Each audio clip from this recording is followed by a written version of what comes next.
Before we begin, subscribe to Husbandry if you value historically grounded land knowledge, forgotten soil strategies, and the agricultural methods that kept medieval communities fed on marginal land for centuries.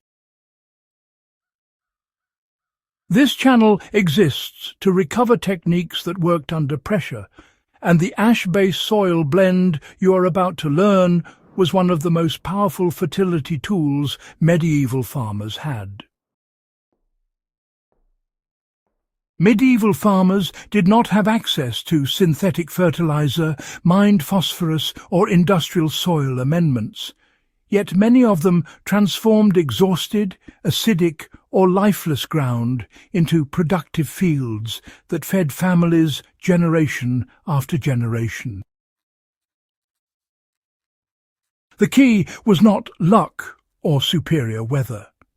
It was a carefully balanced ash blend, combined with organic matter and timing, that activated soil biology instead of burning it out.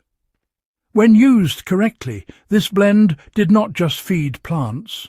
It woke the soil itself. Now, you see, medieval farmers treated ash more as a catalyst than, well, a straightforward fertilizer. Wood ash was absolutely everywhere in the medieval world. Hearths burned every single day, kilns were fired regularly, and forests just kept on supplying fuel almost without pause. Farmers quickly learned, sometimes the hard way, that ash alone could actually damage soil if it was misused. If it was spread carelessly, it would scorch crops and honestly kill off soil life. But when used intelligently, it could transform dead ground into active, living earth.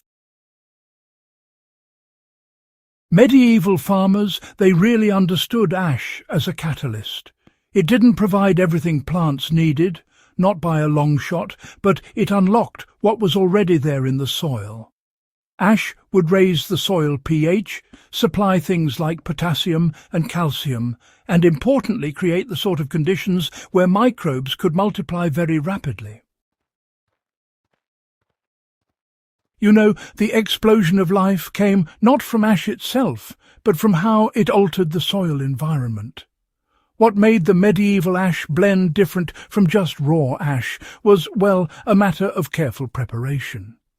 The critical mistake modern gardeners make is applying ash directly, which, honestly, medieval farmers almost never did. Instead, they blended ash with organic matter before it ever touched the field. Common blends back then combined cooled wood ash with manure compost leaf mould or even slurry from animal pens. This mixture was allowed to rest sometimes for weeks so that ash minerals had time to bond with organic acids. This buffering, as they found, prevented shock to soil life and roots. By the time the blend reached the field, it was no longer caustic. Instead, it was biologically active and chemically balanced. You know, ash really did trigger microbial activity in poor soil. Poor soils, they often fail simply because microbes just can't function properly. Acidic conditions, mineral lockup, and low calcium, these all suppress biological processes. Ash, interestingly enough, addressed all three problems at once. Calcium from ash would flocculate clay particles, opening up pore space. Potassium, on the other hand, supported enzyme activity. And then the rise in pH moved the soil into a range where bacteria and fungi could really thrive. Once microbes got activated, they unlocked nutrients already present in the soil, but previously unavailable. This chain reaction, well, it's what medieval farmers observed as soil coming alive. Crops responded not because nutrients were just dumped in, but because, well, soil systems restarted. Medieval farmers applied the blend carefully, without damaging their crops. Timing really mattered. Ash blends were applied before planting, or, during fallow periods. They were spread thinly and evenly, never piled up. Rain or irrigation would follow the application, carrying minerals into the soil profile gently.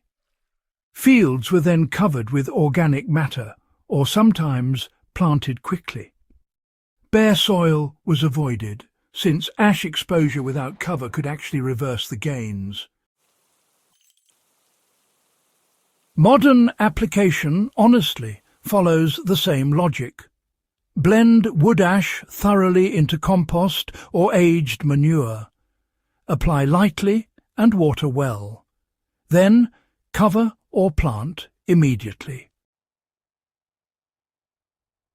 Now, why did this particular blend work especially well on land that was, well, exhausted? You see, fields that are worked continuously without any real rest tend to lose calcium and potassium first, and they also become more acidic over time. Ash, though, could restore these missing components efficiently, bringing worn-out soils back to life. Medieval records, along with soil analysis from really old fields, show a higher mineral balance wherever ash blends were used on a regular basis. These fields managed to maintain their productivity much longer than those that just relied on manure alone. For modern growers who are dealing with depleted soils, this helps explain why compost sometimes just doesn't deliver results by itself. Without the right mineral balance, the biology in the soil simply stalls. Ash blends didn't just improve soil fertility, they also changed how the soil behaved physically. For instance, clay soils loosened up, making them easier to work. Sandy soils, on the other hand, gained structure as the organic matter bonded with minerals. Water could soak in better, and roots found it easier to push through the ground. This structural improvement, really mattered more than those sudden yield spikes. It meant the fields could resist erosion, drought and compaction better as the years went on.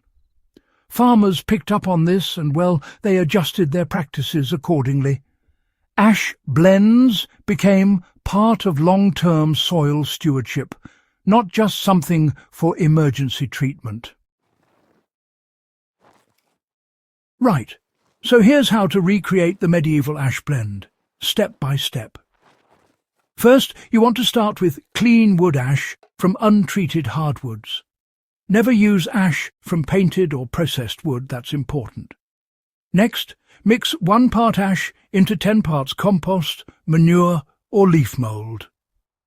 Moisten the whole lot lightly and then just let the mixture rest for at least 1 week. Apply the blend thinly across the soil, aiming for even coverage rather than concentration. Water it thoroughly. Then follow with mulch or planting. Repeat no more than once per season. Overuse, it actually reverses the benefits. Why, restraint mattered more than quantity. Medieval farmers, they feared excess ash just as much as deficiency. Too much would raise the pH far too high and really just shut down soil life altogether. This, I reckon, is why blends were measured by experience rather than abundance. Modern growers, honestly, must adopt the very same restraint. Ash is powerful stuff. It works best in small, controlled doses, especially when it's integrated into biological systems. What this reveals, actually, about medieval soil intelligence is remarkable. The brilliance of the ash blend lies, truly, in balance.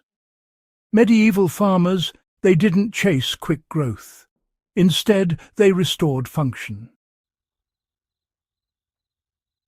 They understood that soil health, well, it emerges from chemistry, biology and structure, all working together.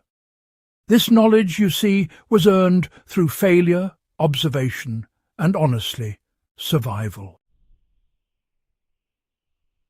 Fields that collapsed meant, quite simply, hunger. Methods that worked were preserved. Why this method still matters today. As soils degrade worldwide, the medieval ash blend offers a low-cost, accessible tool for restoration. It does not replace compost, cover crops, or, good management. It amplifies them. Used wisely, it turns poor soil into responsive soil, and responsive soil produces resilient crops.